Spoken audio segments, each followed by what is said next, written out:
আমি দেখতে পেলাম কোরআনের সমস্ত পৃষ্ঠাগুলো সাদা হয়ে গেছে। পুরো কোরআনের মাঝে একটি অক্ষরও আমার চোখে পড়লো না। আমি বুঝতে পারলাম আসমান ও জমিনের অধিপতি আল্লাহ সুবহানাহু ওয়া তাআলা আমার উপর রাগান্বিত হয়েছেন। মানসুর ইবনে আম্মার বর্ণনা করেন, আমার একজন বন্ধু ছিল যে জীবনে অনেক গুনাহ করেছিল, নিজের উপর জুলুম করেছিল, নিজের উপর অবিচার করেছিল। অতঃপর সে আল্লাহ তাআলার কাছে তাওবা করে। তাওবা করার পর থেকে আমি তাকে দেখতাম সে অনেক ইবাদত করত, অনেক নামাজ পড়ত, অনেক রোজা রাখত, অনেক তাহাজ্জুদ করত। হঠাৎ করে একদিন তাকে খুঁজে পাচ্ছিলাম না। আমি তার খোঁজে তার বাড়িতে গেলাম। আমি দরজায় গিয়ে আওয়াজ দিলাম, ভিতর থেকে তার মেয়ে বের হয়ে আসলো। আমাকে জিজ্ঞেস করলো কাকে খুঁজছেন। তখন আমি বললাম, তোমার আব্বুকে যে বলো অমুক এসেছে। অতঃপর আমাকে ভিতরে আসতে বলা হলো। আমি ভিতরে প্রবেশ করলাম। আমি দেখলাম সে বাড়ির মাঝখানে শুয়ে আছে। তার চেহারা বিকৃত হয়ে গেছে, তার চোখগুলো বড় বড় হয়ে গেছে। তখন আমি তার এই অবস্থা দেখে বললাম, হে আমার ভাই, আমার ভয় হচ্ছে। হে আমার ভাই, তোমার এই অবস্থা দেখে আমার ভয় হচ্ছে। তুমি বেশি বেশি করে লা ইলাহা ইল্লাল্লাহ বলতে থাকো। এ কথা শুনে সে অনেক কষ্ট করে আমার দিকে তাকালো, অতঃপর বেহুশ হয়ে গেল। যখন তার হুঁশ ফিরে আসলো, আমি তাকে দ্বিতীয়বার আবারও বললাম, হে ভাই, বেশি বেশি করে লা ইলাহা ইল্লাল্লাহ বলতে থাকো। সে আবারও বেহুশ হয়ে গেল। যখন তার হুঁশ ফিরে আসলো, আমি তৃতীয়বার আবারও বললাম, হে ভাই, বেশি বেশি করে লা ইলাহা ইল্লাল্লাহ বলতে থাকো।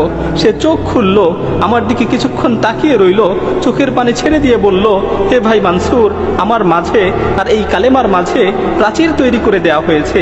আমি ইচ্ছা করলেও এই কালেমা পাঠ করতে পারছি না। তখন আমি বলে উঠলাম, লা হাওলা ওয়ালা কুওয়াতা ইল্লা বিল্লাহ। আমি তাকে বললাম, তুমি যে এত নামাজ পড়তে, এত ইবাদত করতে, এত আমল করতে, এত তাহাজ্জুদ পড়তে, এগুলোর কি হলো? তখন সে বলল, তুমি যে আমাকে ইবাদত করতে দেখতে, আমি এর কোনো কিছুই আল্লাহর জন্য করতাম না। আমি আমার সকল ইবাদত, আমি আমার সকল আমল, এগুলো মানুষদের দেখানোর জন্য করতাম। আর আমার তাওবা ছিল মিথ্যা তাওবা। আমি মানুষদের দেখানোর জন্য তাওবা করেছিলাম। আমি মূলত বাহ্যিকভাবে মানুষদের দেখানোর জন্য ইবাদত করতাম, কিন্তু আমি যখন একাকী থাকতাম, আমি আমার ঘরের দরজা বন্ধ করে দিয়ে মদ পান করতাম। আমি নির্জন মুহূর্তে বিভিন্ন ধরনের গুনায় লিপ্ত হতাম। আমার মনে আছে একবার আমি খুব গুরুতর অসুস্থ হয়ে গিয়েছিলাম। আমার ধারণা হচ্ছিল আমি আর বাঁচব না। তখন আমি আমার পরিবারের লোকজনকে বললাম, আমাকে ধরে বাড়ির মাঝখানে নিয়ে আসো এবং আমার নিকট একটি কোরআন শরীফ নিয়ে আসো। অতঃপর তারা আমাকে ধরে বাড়ির মাঝখানে নিয়ে গেল এবং আমার নিকট কোরআন শরীফ নিয়ে আসলো। আমি কোরআনকে খুলে পড়তে লাগলাম এবং আসমানের দিকে তাকিয়ে বলতে লাগলাম, হে পরম দয়ালু আল্লাহ, হে পরম দয়ালু আল্লাহ, এই কোরআনের মাধ্যমে তুমি আমাকে সুস্থতা দান করো। আমি তোমার সাথে ওয়াদা করছি, আমি তোমার সাথে প্রতিজ্ঞাবদ্ধ হচ্ছি, আমি আর কোনোদিন গুনাহ করব না, আমি আর কোনোদিন গুনার দিকে পা বাড়াবো না। আল্লাহ তাআলা আমাকে সুস্থতা দান করলেন। যখন আমি সুস্থ হলাম, তখন আমি আগের মতোই আবারও গুনায় লিপ্ত হলাম। প্রতিনিয়ত গুনাহ করতে থাকলাম। আল্লাহর সাথে কৃত ওয়াদার কথা একেবারেই ভুলে গেলাম। এভাবে গুনাহ করতে করতে বেশ কিছুদিন অতিবাহিত হয়ে গেল। এভাবে আল্লাহর নাফরমানি করতে করতে বেশ কিছুদিন অতিবাহিত হয়ে গেল। অতঃপর আমি দ্বিতীয়বার আবারও অসুস্থ হয়ে পড়লাম। আমি কঠিন রোগে আক্রান্ত হলাম। আমার আবারও মনে হচ্ছিল যে আমি আর বাঁচব না, আমি আর পৃথিবীতে থাকতে পারবো না। তখন আমি আমার পরিবারকে আবারও বললাম, তোমরা আমাকে উঠানে নিয়ে চলো, আমার কাছে কোরআন নিয়ে আসো। আমি প্রথমবারের মতো দ্বিতীয়বার আবারও প্রার্থনা করলাম। আমি আবারও আকাশের দিকে দুহাত তুলে বললাম, হে আমার প্রতিপালক, হে আমার প্রতিপালক, হে পরওয়ারদিগার, এই কোরআনের মাধ্যমে তুমি আমাকে সুস্থতা দান করো। আল্লাহ তাআলা আমার ডাকে আবারও সাড়া দিলেন, আমাকে রোগ থেকে মুক্তি দিলেন। আমি আবারও অঙ্গীকার করলাম যে আমি আর কখনোই গুনাহ করব না, আমি আর কখনোই গুনার দিকে পা বাড়াবো না। কিন্তু দ্বিতীয়বারেও আমি আমার অঙ্গীকারের কথা আবারও ভুলে গেলাম। আমি আবারও গুনায় নিমজ্জিত হলাম। আমি আবারও গুনার সমুদ্রে হাবুডুবু খেতে লাগলাম। এভাবে বেশ কিছুদিন অতিবাহিত হয়ে গেল। এরপর আমি তৃতীয়বার আবারও অসুস্থ হয়ে পড়লাম, যা তুমি এখন দেখতে পাচ্ছ। অতঃপর আমি আমার স্ত্রীকে বললাম, আমাকে উঠানে নিয়ে চলো, আমার কাছে কোরআন নিয়ে আসো।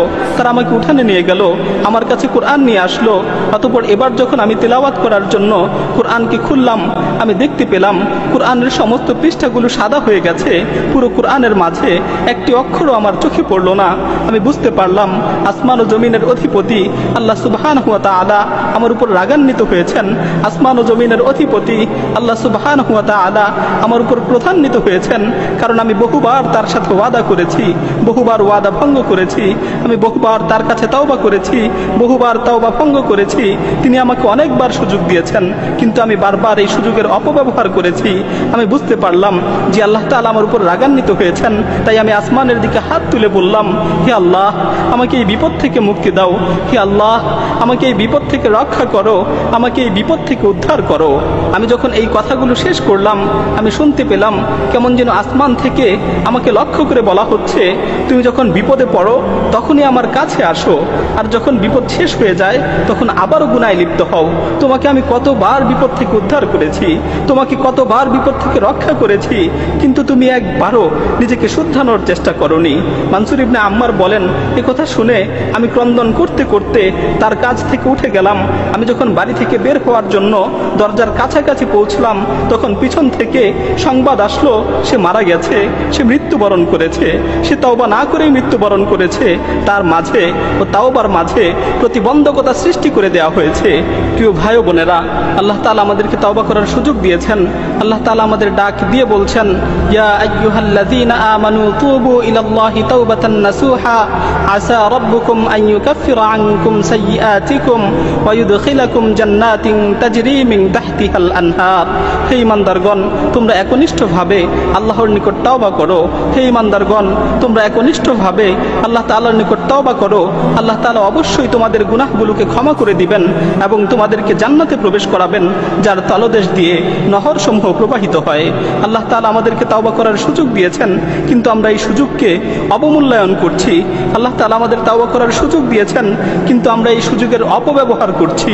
এমন একটি সময় হবে যখন আমাদের মৃত্যু চলে আসবে, তখন আমরা তওবা করতে চাবো, কিন্তু আমাদের তওবা কবুল করা হবে না।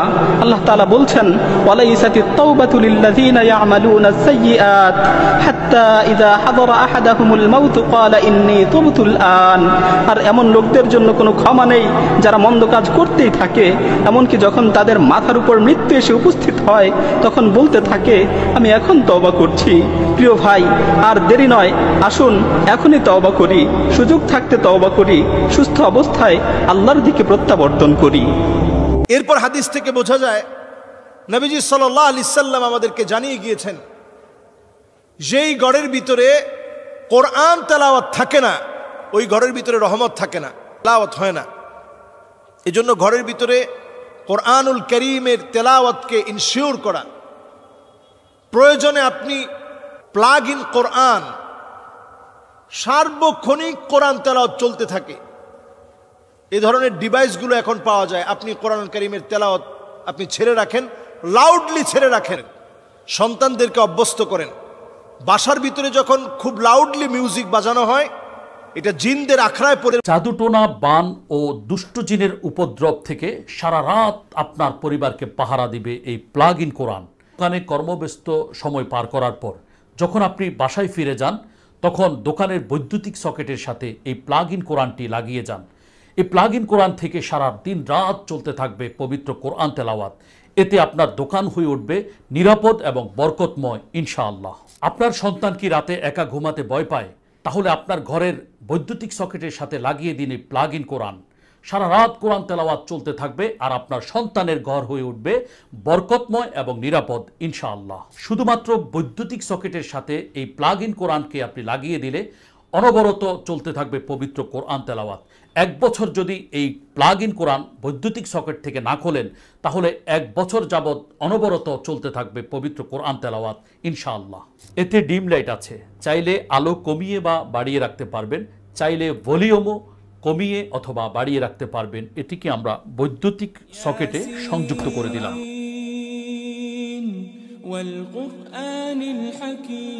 প্রথম বাটনটি যখন আমরা ঘন ঘন চাপ দিব, তখন এটা ডিম লাইটের আলো বাড়তে থাকবে অথবা কমতে থাকবে।